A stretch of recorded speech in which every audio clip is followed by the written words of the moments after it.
Bonjour,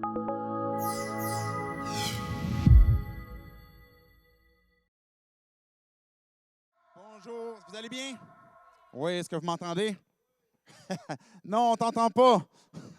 Bienvenue, bienvenue. Je suis content de vous accueillir. Je m'appelle David. Pour ceux qui ne me connaissent pas, je suis pasteur de l'Église. Si vous nous visitez pour une des premières fois, vous êtes les bienvenus. Si vous nous suivez en ligne aussi, vous êtes les bienvenus. On espère que vous êtes à votre aise. Comme vous avez vu la petite vidéo dans la série Détox, où on est en train de regarder les différentes choses qui peuvent peut-être nous habiter, qu'on parle du stress, du découragement, de l'impatience qu'on parlait la semaine passée, ou aujourd'hui de l'envie, des choses qui sont en nous et qui peuvent nous habiter et puis peut-être même nous empêcher de pouvoir goûter pleinement la vie. Et c'est justement le but de la série. Donc, si vous vous joignez aujourd'hui, vous pouvez réécouter, par exemple, ou écouter les discours qui sont en ligne, qui sont disponibles, qu'on a fait précédemment. Mais on poursuit finalement aujourd'hui avec un autre aspect, et toujours dans l'optique de comment est-ce qu'on peut découvrir, comment est-ce qu'on peut apprécier, comment est-ce qu'on peut vivre la vie qui est prévue qu'on ait dans sa pleine expansion, dans sa pleine joie, dans sa pleine liberté, pour qu'on puisse être désintoxifié ou purifié de choses qui viennent nous habiter. Et justement, c'est ça, le but de pouvoir découvrir la vie en Jésus-Christ. Je ne sais pas s'il y en a qui ont un compte Instagram. Et ceux qui sont sur Instagram présentement, levez la main, Roger. pas si vous êtes sur Instagram, mais ceux qui ont un compte Instagram. On en a presque tous un. Et je ne vais pas nécessairement très souvent, mais il y a un compte en particulier qui m'intrigue vraiment beaucoup, puis que j'ai beaucoup beaucoup de plaisir. J'ai beaucoup de curiosité à aller voir une fois de temps en temps. C'est Preachers and Sneakers. Le but, finalement, du compte Instagram, c'est qu'il y a des prédicateurs, par exemple, bien connus aux États-Unis, qui, à travers leur ministère, vont faire des vidéos ou bien peu importe, que ce soit des prédications, un peu comme nous on fait, puis ça reste en archive. Et là, le compte, ce qu'il va faire, c'est qu'il va aller prendre l'image du pasteur comme tel, et puis il va aller chercher, voir c'est quoi les sneakers, c'est quoi les chaussures qu'il est en train de porter et combien elles coûtent. Et ça, c'est vraiment très drôle, c'est vraiment très intéressant. Parce que c'est souvent très démesuré aussi. Et ce qui ça nous emmène... Regardez, je vous ai apporté quelques exemples. Vous pouvez voir déjà John Gray, on voit en train de prêcher. Vous allez le voir dans un instant arriver. Vous allez le voir dans 2 instants. Voilà, il est là. John Gray, et là, vous voyez sa paire de sneakers, et puis ils ont mis en dessous, et ça dit, si je vois bien, c'est comme 3721. 3721 pour des sneakers, c'est incroyable. Y a-tu vraiment payé pour ça?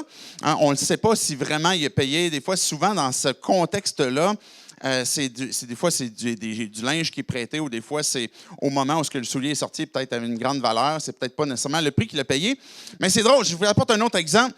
Judah Smith, en passant, c'est un prédicateur que j'aime écouter une fois de temps en temps. Et là, ils vont montrer la veste qu'il a, qui est une veste Gucci. Et sa veste coûte quelque chose comme 3600 $. Alors, on regarde sa veste et puis on se dit, voyons, non, ça n'a pas de bon sens. Mais le gars, il est prédicateur à Los Angeles et puis dans le contexte là-bas, c'est très, très présent, là, la façon d'être habillé, etc. Il ne peut pas se présenter sa scène en jogging. Fait que là, peut-être qu'il y a du linge justement qui est prêté. Mais là, on regarde les autres prédicateurs, ou peut-être que vous regardez ça, puis Preachers and Sneakers, regardez un dernier. C'est pour ceux qui sont plus comme Judah Smith, c'est pas conservateur. Mais là, vous avez J.D. Greear, un autre prédicateur que j'aime bien, qui est beaucoup plus conservateur. Mais même lui, je pense que c'est des Reebok qu'il porte, qui valent quand même 230 $. Fait que même lui-même, il s'est fait avoir avec Preachers and Sneakers. La raison pour laquelle je présente ça, c'est que si vous êtes un prédicateur, vous allez regarder ça, vous allez trouver ça drôle, mais nécessairement, ça va engendrer un élément de comparaison. Quand vous regardez votre compte Instagram, puis vous voyez les personnes auxquelles vous êtes abonnés, les comptes, peu importe, on voit des choses, et puis là, on se dit, « Hey! » J'aimerais ça, moi aussi, avoir des Reebok comme J.D. Greear. Ou bien j'aimerais ça avoir une veste Gucci. C'est pas vrai en passant, là, je ne capote pas tant que ça sur les sneakers aussi chers ou les vestes. Mais ça vient susciter en nous un sentiment de « Hey, il y a ça! » Et j'aimerais ça, moi aussi, pouvoir avoir ça. J'aimerais ça, moi aussi, pouvoir vivre cette expérience-là. Et là, on regarde et ça ne concerne pas évidemment juste Instagram, ça concerne l'ensemble de nos vies, qu'on peut être au travail, avoir un collègue de travail qui nous raconte comment est-ce qu'il est allé en voyage récemment, puis on se dit, hey, je veux ça, moi aussi, je veux aller en voyage, je veux vivre la même expérience, je veux avoir la même promotion, je veux avoir le même salaire. Il y a ce sentiment, quand on regarde les autres autour de nous, qu'en se comparant, on se dit, hey, j'ai pas ça, je voudrais ça, moi aussi. Je voudrais l'avoir, peut-être même plus. Et ça vient révéler ce sentiment-là. Ce sentiment-là qu'on appelle, ce désir-là, que la Bible appelle, c'est l'envie. C'est le désir de posséder quelque chose qu'on n'a pas ou qu'on n'est pas, puis qu'on aimerait avoir. Ce matin, on va se poser 2 questions par rapport à l'envie. C'est quoi le problème de l'envie? Et puis la deuxième question, ben, c'est quoi la solution à l'envie? C'est 2 questions simples, mais qui valent la peine qu'on prenne le temps de regarder. Et vous allez comprendre dans un instant le pourquoi. J'aimerais qu'on puisse prier, que Dieu puisse venir nous parler et qu'on puisse ouvrir nos cœurs, nos pensées pour qu'on puisse aborder cette question-là aussi. Dieu, on veut te dire merci parce que tu nous parles encore aujourd'hui. Tu es encore un Dieu qui cherche à se faire connaître. Tu n'es pas un Dieu qui est artificiel, qui est loin, qui ne s'intéresse pas à nos vies. Dieu, tu t'intéresses à chacun d'entre nous. Peu importe notre parcours de foi, peu importe là où on est rendu, Dieu, tu t'intéresses à nos vies. Tu veux nous faire comprendre qui tu es et tu veux nous faire découvrir, Dieu, cette vie que tu veux que l'on ait, que tu as prévue pour qu'elle soit abondante. Et c'est en ton nom, Jésus, qu'on prie ces choses. Amen. C'est quoi le problème avec l'envie? C'est peut-être une question que tu te poses quand on dit, bon, ben OK, on regarde sur des comptes Instagram, on regarde autour de nous, puis tu te dis peut-être que, ben, dans le fond, c'est quoi? Pourquoi est-ce que réellement il y a un problème derrière l'envie? Parce que peut-être que tu te dis, comme plusieurs personnes qui font du marketing, ben, l'envie est un puissant motivateur à la motivation. Donc, si j'ai envie de quelque chose, bien, ça va peut-être me pousser à aller obtenir cette chose-là. C'est peut-être la réflexion que tu as présentement. Et comme je disais, dans le marketing, on utilise beaucoup justement ce jeu de l'envie pour nous amener à aller chercher, obtenir quelque chose qu'on a de besoin. Je ne sais pas si vous êtes comme moi, des fois, quand on va, je parlais la semaine passée du Costco, je ne suis pas payé par Costco en passant, là. Quand on va là, je ne sais pas si vous êtes comme moi, mais je me trouve plein de nouveaux besoins. Tout d'un coup, c'est comme le « Hey, j'ai besoin de ça pour être heureux maintenant. » Tu sais, la nouvelle paire de bottes ou le nouveau luminaire ou peu importe le nouveau gadget, on se découvre plein de nouveaux besoins.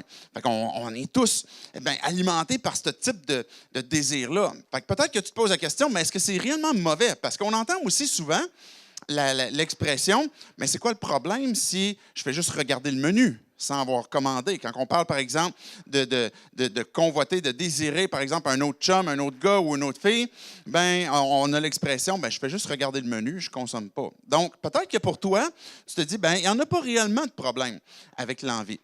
Mais j'aimerais qu'on puisse aller plus loin dans cette question-là, dans cette réflexion-là, pour voir est-ce que réellement il y a quelque chose qui nous nuit, quelque chose qui nous détruit.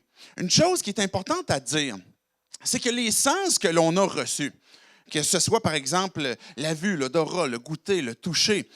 Il m'en manque un, je pense. C'est quoi? C'est l'ouïe. On a ces sens qui nous ont été donnés pour qu'on puisse apprécier les belles et bonnes choses. Vous me suivez? Les odeurs agréables. Ben, on veut pouvoir les sentir. Si vous cuisinez, il y a des choses qui sentent bon. Vous allez chez quelqu'un, vous trouvez que ça sent le pain aux bananes, je ne sais pas, vous trouvez que ça sent bon, ben, c'est une bonne chose. C'est correct que vous puissiez apprécier. Si votre vue vous permet d'apprécier les belles et bonnes choses aussi de la vie, les belles personnes, les belles choses de la création, de la nature, les œuvres d'art, le toucher, la même chose. Vous pouvez découvrir certaines choses que des différents tissus, etc. Donc, les belles et bonnes choses ne sont pas mauvaises en soi, qu'on puisse les constater, les apprécier et puis valoriser le fait que justement, c'est des belles et bonnes choses. Mais là où il y a une ligne qui est mince, c'est la différence qu'il y a entre admirer quelque chose et convoiter quelque chose. La ligne entre je suis en train d'observer que c'est une belle chose et je suis en train de désirer versus je suis en train de désirer quelque chose qui est beau et que je veux obtenir. Elle est là, la ligne, qui nous emmène à une difficulté. versus qu'on est content de ce que l'on a, qu'on peut apprécier, qu'on est satisfait de ce que l'on a, sans empêcher le fait qu'on peut apprécier les belles et bonnes choses. Donc, le problème à l'envie, bien, je voulais au moins dire ce que c'est pas.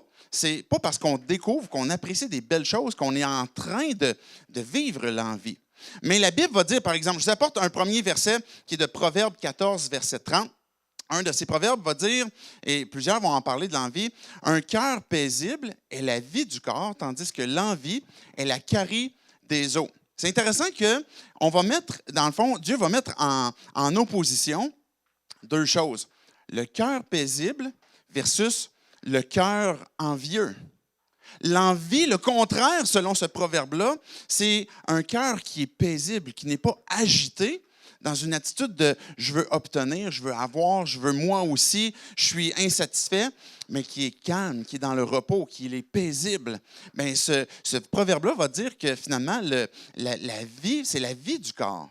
Mais l'envie est la carie des os.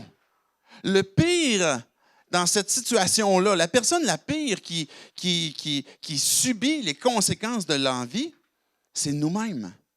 L'envie vient pourrir les os, vient nous faire du mal, vient ronger dans le fond de nous-mêmes comparativement à un cœur qui est paisible. Quand on parle de cœur, souvent, nous, dans notre contexte contemporain nord-américain, on va souvent associer ça à les émotions, tu sais, la Saint-Valentin, etc., là, bien, ça va être souvent associé à la Saint-Valentin. Quand la Bible va en parler, dans ce contexte, dans le contexte biblique, dans le contexte du Nouveau Testament, même Ancien Testament, quand on parle du cœur, ça comprend la volonté, l'intellect et les émotions.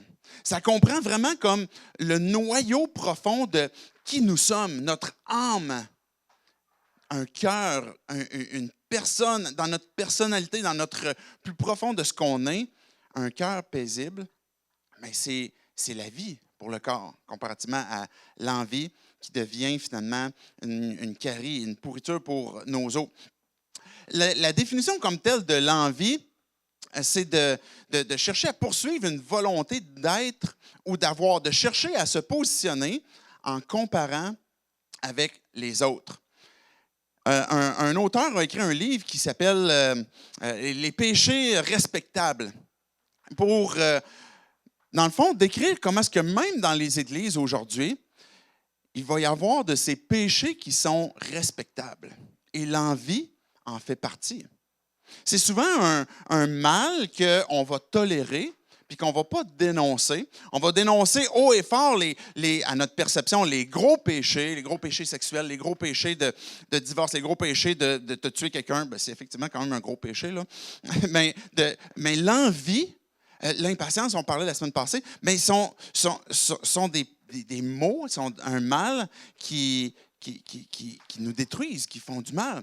On a qualifié pendant plusieurs années, depuis Thomas d'Aquin, que même l'envie est un péché capital. Et ça a perdu sa valeur de péché capital avec le temps. Mais malgré ça, quand on a cette pensée que si, par exemple, l'envie est un péché capital, bien, quand on va prendre le temps de réfléchir sur cette question-là, on va réaliser que, dans le fond, on l'a tous fait.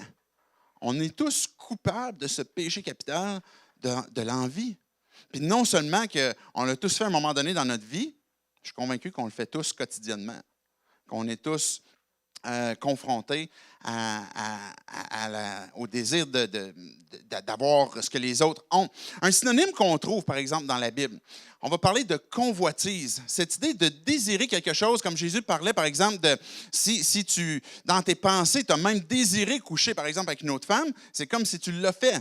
Et ça, c'est la convoitise comme telle. Il y a une nuance, il y a une différence plutôt avec la tentation. Aujourd'hui, on va employer ce mot-là, tentation, comme des choses qu'on consomme dans notre cœur. On est tenté de par ces choses-là.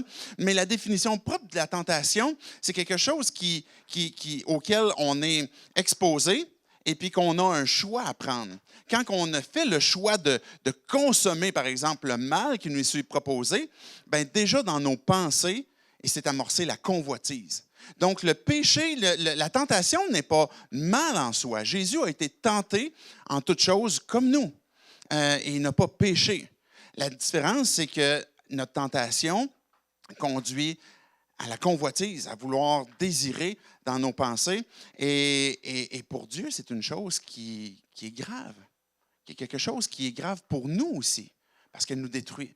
Et Dieu, et peut-être vous avez entendu parler des 10 commandements, ben les 10 commandements, le 10e commandement va dire, ben tu ne convoiteras pas. Tu ne convoiteras pas la maison de ton prochain. Tu ne convoiteras pas la femme de ton prochain. Tu ne convoiteras pas son bœuf ou son âne ou peu importe qu'est-ce qu'il a. Dieu ne veut pas qu'on convoite. Maintenant, c'est des termes qu'on trouve dans la Bible, comme par exemple la convoitise, l'envie et la jalousie. Même la jalousie par rapport à l'envie, il y a une nuance aussi qui est apportée. Et selon les définitions, la jalousie est plutôt quelque chose qu'on a peur de perdre, comparativement à l'envie, quelque chose qu'on a envie d'avoir. Par exemple, vous avez un chum et puis votre ami proche, elle semble avoir un petit flirt avec votre chum, vous êtes jalouse. Et ça, c'est une jalousie. Vous avez peur de perdre la personne avec qui vous êtes en relation. Et la Bible va même dire que Dieu est un Dieu jaloux. Dieu n'est pas un Dieu envieux, mais il a ce désir d'être en relation exclusive avec nous. Et quand on va courir après d'autres dieux, après d'autres passions, bien Dieu, il se sent trompé. Il est trompé. Je vous apportais un court extrait un article de la presse, puis je trouvais intéressant comment est-ce que ça avait été présenté. Ça a été présenté c'était en 2010. Le titre avait été appelé quelque chose comme « Le péché chromé ». Et puis, la question avait été posée, mais pourquoi est-ce que les Danois sont si heureux? Et puis, la journaliste va étayer son article, mais j'ai juste un bout de l'article qui va dire « Pourquoi sommes-nous heureux? » M'a répondu la belle Cécilie Norby, qui est elle-même danoise. Elle va répondre, mais parce que nous n'avons aucune raison de ne pas l'être. On n'a aucune raison de ne pas être heureuse. L'envie, c'est donc ça, qu'elle va dire la journaliste. Trouver des raisons de ne pas être heureux. C'est chercher par-dessus l'épaule du voisin l'excuse de vouloir être ailleurs ou pire, avoir autre chose. Je trouvais intéressant que ce n'était pas une perspective religieuse, une perspective biblique, et qu'elle était en mesure de constater que même l'envie est quelque chose qui paraît bien. Qu'on pourrait avoir, c'est quoi le problème avec l'envie? Mais que dans le fond, quand elle va avoir son entrevue avec la Danoise, elle va dire, on n'a aucune raison que d'être malheureux. On veut être heureux. Et que ce n'est pas finalement une raison comme elle le dit finalement, de trouver des raisons de ne pas être heureux, mais de chercher par-dessus l'épaule de l'autre pour l'être. La Bible va parler de différents exemples. La Bible, en passant, je fais une mini-parenthèse. Peut-être que vous êtes nouveau dans la foi, vous voulez lire un peu, ou peut-être que vous êtes un peu fermé par rapport à ce que la Bible dit, parce que vous dites peut-être que la Bible révèle des choses qui sont difficiles. Par exemple, des guerres, la Bible va révéler des meurtres, va révéler des choses qu'on a de la difficulté à accepter. Bien, je vais prendre cette parenthèse-là pour vous expliquer une chose. La Bible va apporter des prescriptions. Elle va dire, par exemple, fais telle chose, fais telle affaire. Si tu veux obtenir la vie, par exemple, si tu veux avoir la paix sur ton cœur, fais telle chose. La Bible va donner des prescriptions aussi. Ne fais pas telle chose. Et Dieu va donner ces choses à ne pas faire. Mais la Bible va donner aussi des descriptions. Alors, pas parce que la Bible fait une description, par exemple, il y a une histoire qui est racontée, que la Bible est en train de prescrire cette chose. Est-ce que vous me suivez? Donc, c'est important de faire la nuance dans notre lecture quand on regarde ce que Dieu a à dire, qu'il n'est pas en train de dire que tout ce qui est décrit, tout ce qui a été descriptif, Dieu est en train de l'approuver en disant « voici ce que je veux », mais qu'on a des leçons à tirer. Par exemple, Abel et Caïn, deux frères, Caïn était jaloux, il enviait son frère et désirait ce que son frère avait et ça l'a amené à tuer son frère. Un autre exemple d'envie, par exemple, Rachel et Léa, c'était deux sœurs, et puis Léa avait des enfants, et puis à un moment donné, Rachel, elle, qui était stérile à ce moment-là, mais enviait sa sœur, et ça l'a amené une forme de guerre, de compétition entre les deux sœurs. C'est une des descriptions qui nous est donnée dans la Bible, de comment est-ce que ça conduit, l'envie a conduit ces deux sœurs-là à vivre une frustration l'une envers l'autre. Un autre exemple qu'on peut voir, peut-être vous avez déjà entendu parler du roi David. Mais David, avant d'être roi, il y en avait un autre qui était là, qui était Saül. Mais David était un bon guerrier. Il avait tué pas juste Goliath, mais il avait tué dans des guerres où les gens venaient les attaquer. Ben, il était très populaire. C'est un excellent guerrier. Et là, les gens avaient commencé à faire des chansons sur David et sur Saül, qui était le roi à l'époque. Et puis les chansons disaient que David avait tué les 10 000 et puis Saül avait tué les 1000. Et il y avait une comparaison entre les deux. Et ça a amené une forte envie, une forte frustration chez Saül, au point même que de vouloir tuer ou d'essayer de tuer David à quelques reprises pour justement l'éliminer, parce qu'il enviait sa réputation, comment est-ce que lui. Et puis pourtant, Saül était le roi, celui qui possédait beaucoup de choses. Donc, pas parce qu'on possède beaucoup de choses qu'on a l'impression comme quoi qu'on a l'argent, on a les biens, on a un bon travail, etc., qu'on est au-dessus de l'envie.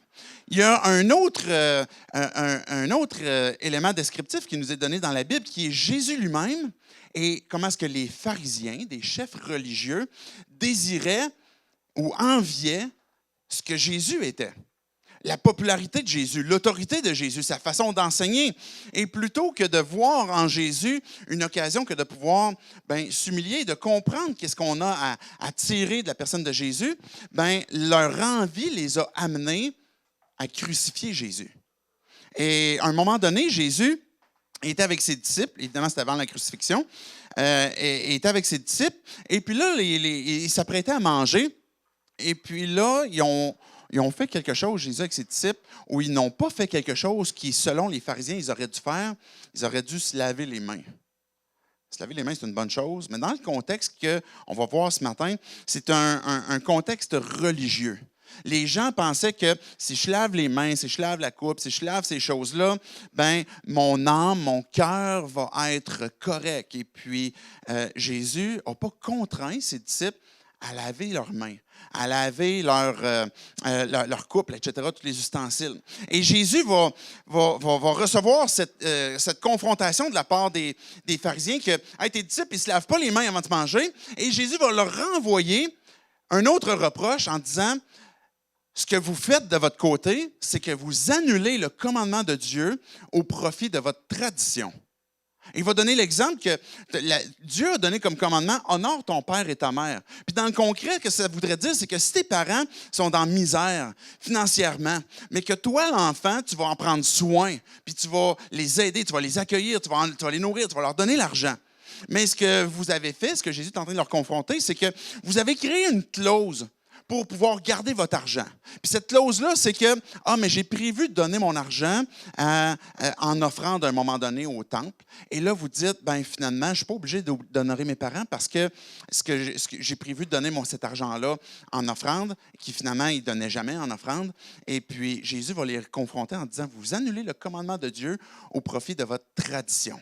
Et là, Jésus va poursuivre avec, là, je viens de vous expliquer le contexte, avec une réflexion sur pourquoi ce n'est pas si important que ça de laver les mains puis les coupes. Regardez, on est dans Matthieu 7, les versets 14 à 23 qu'on va lire. Si vous avez une Bible, vous pouvez l'ouvrir. On en a à l'arrière. Si vous voulez repartir avec une aujourd'hui, une application que vous pouvez utiliser de YouVersion. Sinon, on les a aussi affichés à l'avant. Jésus va dire, verset 14, « Ensuite, Jésus appela la foule et lui dit, « Écoutez-moi tous et comprenez. Il n'y a rien d'extérieur à l'homme qui puisse le rendre impur en pénétrant en lui. Mais ce qui sort de l'homme, c'est ce qui sort de l'homme qui le rend impur. Si quelqu'un a des oreilles pour entendre, mais qu'il entende. » Verset 17. Lorsqu'il fut entré dans la maison, il est reparti avec ses disciples, loin de la foule, ses disciples l'interrogèrent sur cette parabole. Il leur dit, « Écoutez, vous aussi, vous êtes donc sans intelligence. Vous ne comprenez pas que rien de ce qui de l'extérieur entre dans l'homme ne peut le rendre impur. En effet, cela n'entre pas dans le cœur, mais dans son ventre, puis finalement est évacué dans les toilettes. » C'est logique, hein? Il déclarait ainsi que tous les aliments sont purs. Verset 20, il dit encore, « C'est ce qui sort de l'homme qui le rend impur. En effet, c'est de l'intérieur, c'est-à-dire c'est du cœur des hommes que sortent les mauvaises pensées, les adultères, l'immoralité sexuelle, les meurtres, les vols, la soif de posséder, qui est de l'envie, qui est de l'idolâtrie aussi, la méchanceté, la fraude, la débauche, le regard envieux, la calomnie, l'orgueil, la folie. Toutes ces choses mauvaises sortent du dedans et rendent l'homme impur. Ce que Jésus est en train de dire ici, c'est que manger sans s'être lavé les mains, on ne peut pas imaginer que c'est ce qui va nous rendre impurs. Souvent, on va regarder l'envie, la convoitise comme étant quelque chose que, c'est quelque chose auquel je suis confronté, ça vient de l'extérieur. Regardez, par exemple, j'ai apporté la slide qui ressemble un peu à celle de la semaine passée, qui est finalement, pourquoi est-ce qu'on est intoxiqué de l'envie? Ceux qui sont en ligne, là, excusez-nous, on est juste en train de voir la slide au complet. On peut revenir à la précédente, s'il vous plaît. Pourquoi est-ce qu'on est intoxiqué? Ça peut être, on va dire, c'est à cause de l'extérieur. C'est les choses la popularité d'un autre, la promotion qu'un autre a eue, un voyage, on parlait tantôt, des activités, des sorties que je voudrais faire, l'argent qu'un autre a, la famille, je voudrais tomber enceinte comme l'autre, j'aimerais que mes enfants soient aussi bien éduqués que l'autre, j'aimerais avoir le même état de santé que l'autre, j'aimerais pouvoir avoir cette même liberté. Je pense que cette semaine, j'étais à la SAQ. C'est une confession. J'étais allé à la SAQ à ce moment-là, pendant que c'est arrivé. Et puis là, j'entends, il y avait 3 employés qui étaient là. Puis là, il y en avait un qui se préparait, qui s'en allait. Et puis là, un des employés va dire « Hey, tu t'en vas déjà? » Je ne me souviens plus trop quelle heure, mettons 6-7 heures le soir. Et puis « Oui, je termine là. » Et puis là, l'employé qui a entendu ça était comme un peu sarcastique. C'est comme « Ben voyons donc, tu t'en vas déjà à cette heure-là. » Puis là, il demande à l'autre employé « Toi, tu termines à quelle heure? » Puis là, l'autre va dire, moi, je termine à la fermeture à 22 heures. Ah ouais, toi, t'es un vrai. Toi, t'es vrai que tu vas toffer jusqu'à la fin. Mais qu'est-ce qui fait qu'on en vient à un point d'avoir cette forme de sarcasme ou de rabaissement où que, le gars, il s'en va. Il y a une liberté de s'en aller. Il a la liberté pour sa soirée. Mais à quelque part, sa réponse est en train de révéler une forme d'envie. J'aimerais ça pouvoir m'en aller, moi aussi. On pourrait voir l'envie comme étant quelque chose que, c'est pas quelque chose qui est en moi. C'est quelque chose auquel je suis exposé et puis que j'ai à réfléchir. Mais regardez la seconde slide que j'ai apportée. Ce que Jésus va dire, c'est que c'est du cœur que vient les mauvais désirs, les mauvaises pensées, les débauches, toutes ces choses-là. Et ce qu'il y a dans le fond du cœur, c'est un désir de satisfaction, de confort, une forme de « je veux être honoré, je veux être respecté ». J'aimerais avoir le contrôle sur ma vie. J'aimerais avoir la réputation. J'aimerais être considéré quelqu'un d'important. J'aimerais avoir une sécurité, une justice. Et que ces motivations-là qui sont pas mal en soi, qui nous emmènent une forme de « je recherche une satisfaction à travers ce que les autres ont ». Et c'est de là que ça commence. Le problème avec l'envie, c'est quoi le problème? C'est un problème qui est intérieur. C'est un problème qui est chacun d'entre nous que l'on a et qu'on est à la recherche à vouloir satisfaire quelque chose qui est plus profond. Et ce n'est pas un problème extérieur. J'ai apporté rapidement, pour conclure cette question de problématique envers l'envie, 8 particularités. Le 8, ça fait beaucoup, là, je sais. Vous pouvez les prendre en note, sinon réécouter le discours. Puis c'est des particularités auxquelles vous allez pouvoir identifier rapidement. Une de ces particularités-là, c'est que, et là, j'étais content de mon mot, l'envie est polymorphe. Avouez que c'est hot, hein? Ça fait un peu comme Avengers, je sais pas trop. Hein? Mais polymorphe, c'est l'idée que ça prend différentes formes. Ça va prendre différentes formes pour des personnes différentes. Vous allez réagir par rapport à l'envie d'une façon différente à moi. Même vous-même, au courant d'une vie, quand vous êtes étudiant, vous allez envier certaines choses que quand vous allez être au travail, vous n'envierez plus, vous allez en avoir des nouvelles. Quand vous allez être à la retraite, vous allez avoir des nouveaux envies, et comparativement à quand vous étiez au travail, par exemple. Donc, l'envie va se transformer, va changer de forme et va nous amener à vouloir ce que les autres ont. Et ce qu'on va désirer aujourd'hui ne sera plus la même chose demain. Il va changer de forme. Mais une deuxième particularité, c'est que l'envie nous pousse, puis on en a parlé brièvement tantôt, à la comparaison. Ça va nous amener à se comparer. C'est la raison pour laquelle souvent, on va évaluer ce que l'autre a versus ce que moi j'ai, ce que l'autre est versus ce que moi je suis. Et peut-être que si je suis introverti, je vois que l'autre qui est extroverti, qui entre facilement en relation, qui semble dégager un charisme, j'aimerais ça pouvoir être comme cette personne-là. J'aimerais ça pouvoir avoir son style de vie. Et ça va nous amener même non seulement à se comparer, mais la comparaison va nous amener à critiquer. Comme je parlais tantôt, par exemple, du contexte à la SAQ, bien, à critiquer le fait que, il y a de même, lui, il a donc bien du temps de lousse. Il y a donc bien beaucoup de privilèges, beaucoup d'avantages. Et critiquer l'autre et à se plaindre de ce que nous, on a. L'envie va venir générer ce type de comparaison. L'envie, une troisième caractéristique, c'est un manque d'amour. 1 Corinthiens 13, verset 4, nous dit que l'amour est patient. On parlait de la patience la semaine passée. Il est plein de bonté. L'amour n'est pas envieux. C'est drôle parce que la Bible nous dit, Dieu va nous dire, pleurez avec ceux qui pleurent. Réjouissez-vous avec ceux qui sont dans la joie.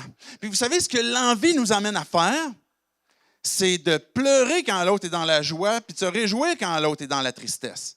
Parce qu'on voudrait avoir ou on ne voudrait pas qu'il ait. L'envie nous emmène à manquer d'amour envers l'autre. Et ça nous emmène à ne pas valoriser ou à ne pas encourager, à valoriser le fait que hey, tu as quelque chose qui est vraiment hot.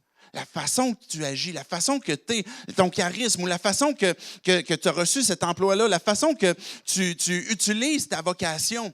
Et quand on n'est pas envieux, mais qu'on est empreint d'amour à cause évidemment de ce que Dieu peut créer en nous, bien, à ce moment-là, on va relever le bien et l'autre. On va être des personnes d'encouragement, des personnes qui vont vouloir relever ce que d'autres font de bien. Quand ils vont pleurer, on va pleurer aussi avec eux. Une autre caractéristique, l'envie vole la joie.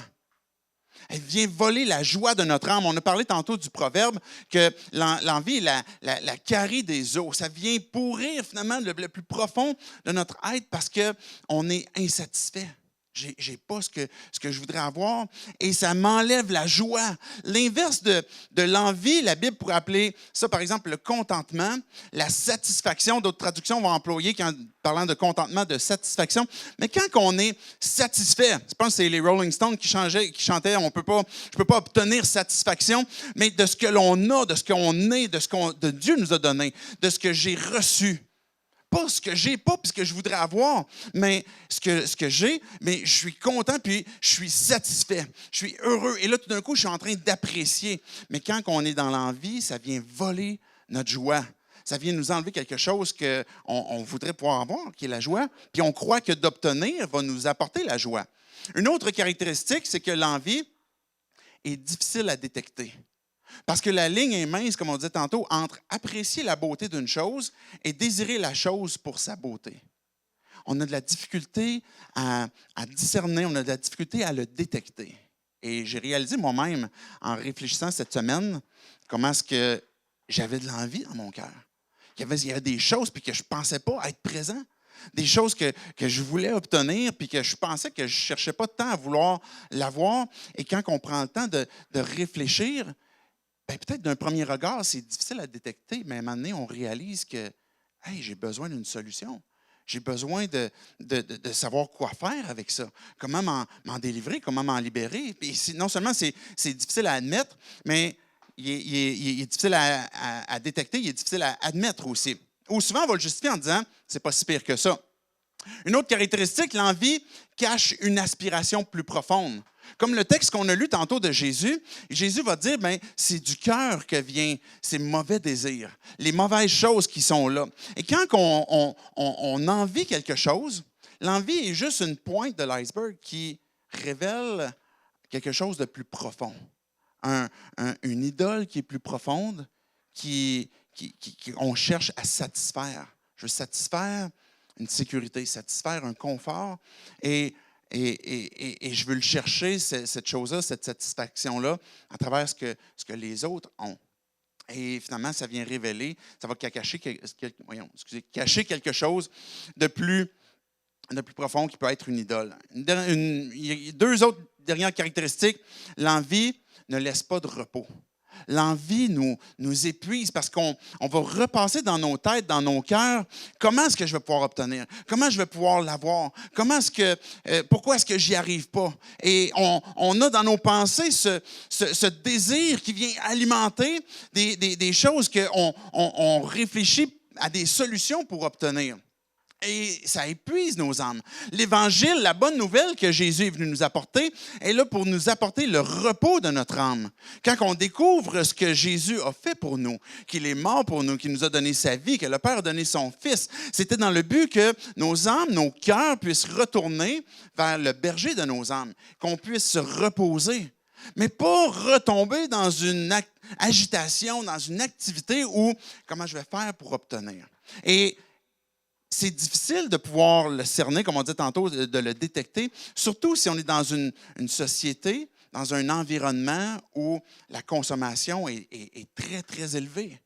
Comment est-ce qu'on fait pour en être conscient et puis préserver le repos de nos âmes pour ne pas tomber dans une agitation de « je veux consommer parce que ça me fait du bien, ça m'apporte un certain confort, une certaine valeur ». L'envie alimente, c'est la dernière caractéristique, le doute. L'envie crée le doute. Parce qu'on en vient à un point qu'on croit que Dieu est menteur. Que nos âmes, nos réflexions, on va souvent penser qu'on fonctionne au mérite. Pourquoi est-ce que lui l'a, puis moi, je ne l'ai pas? J'ai travaillé aussi fort, sinon plus, puis je ne l'ai pas. Et ça peut nous amener un doute envers Dieu, envers notre prochain, envers nous-mêmes. Pourquoi est-ce que Dieu... Tu ne me donnes pas à moi aussi. Et on va souvent traiter Dieu comme si ses ressources sont limitées.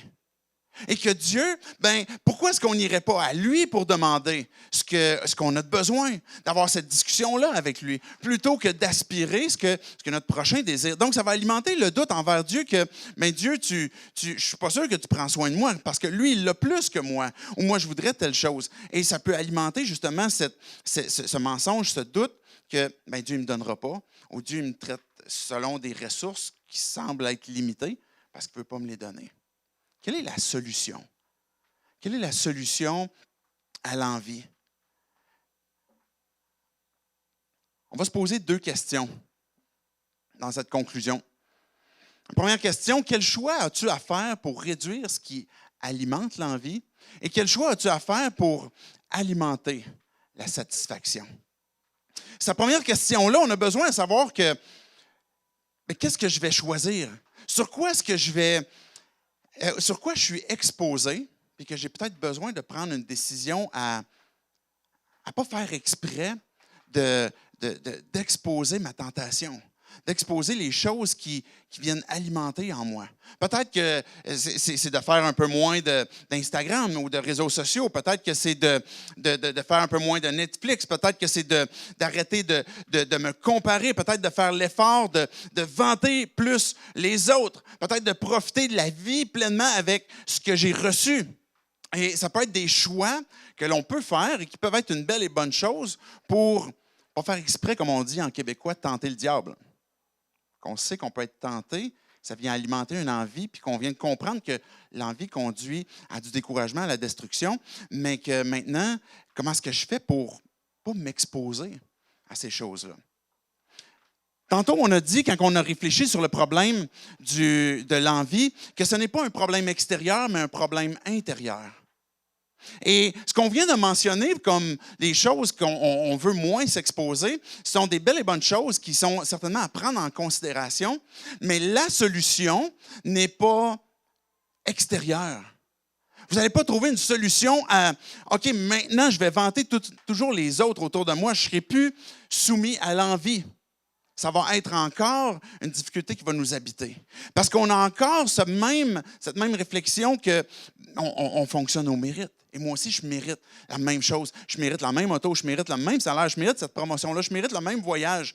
Et qu'on a besoin de renoncer à cette pensée de mérite. Vous savez ce que l'Évangile révèle? La bonne nouvelle de Jésus-Christ nous amène à réaliser, c'est que l'Évangile révèle ce que tu mérites. La bonne nouvelle de Jésus-Christ révèle ce que tu mérites. Et ce que la Bible nous dit, c'est qu'à cause du péché, à cause du mal que l'on fait, devant Dieu, ce que l'on mérite, c'est la punition. Et la conséquence du péché, c'est la mort. C'est la séparation d'avec Dieu. Quand on prend le temps de réfléchir à c'est quoi je mérite vraiment, Bien, la bonne nouvelle me dit que ce que tu mérites, c'est la punition et la colère de Dieu. Ça n'a pas l'air d'une bonne nouvelle, hein? Mais ça en est une. Parce que quand on se souvient que c'est de ça que je mérite, que la bonne nouvelle me dit, est-ce que tu réalises que oui, l'envie est un péché capital, comme tous les autres péchés, en fait. Que ce soit le mensonge, que ce soit la convoitise, que ce soit, peu importe, nomme-les. Le péché emmène la mort, la séparation d'avec Dieu. C'est ça qu'on mérite.